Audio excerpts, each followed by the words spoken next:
¿Usted se siente solo? Porque el que me envió, conmigo está. No me ha dejado solo el Padre, porque yo hago siempre lo que le agrada. Juan capítulo 8, versículo 29. Si usted se ha esforzado para hacer siempre lo que le agrada a Dios, no está solo. Aunque se sienta solo, sepa que Dios está con usted. Ahora mismo, en este momento, Él está a su lado. Él no deja solos a sus hijos que hacen siempre lo que le agrada. No le preste atención al sentimiento de soledad.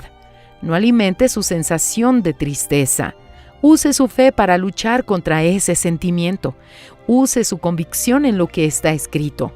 Buscando hacer siempre lo que le agrada a Dios, usted tiene la certeza de poder contar con Él en todas las situaciones.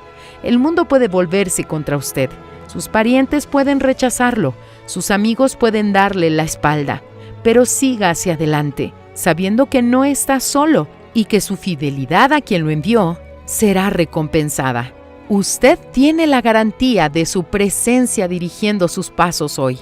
Y al mantenerse en esa fe, tiene también la garantía de su presencia con usted por toda su vida y por toda la eternidad.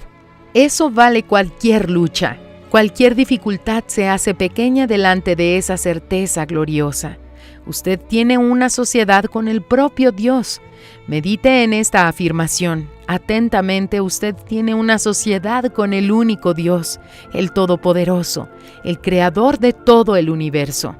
Buscando hacer siempre lo que le agrada a Dios, usted tiene la certeza de poder contar con Él en todas las situaciones.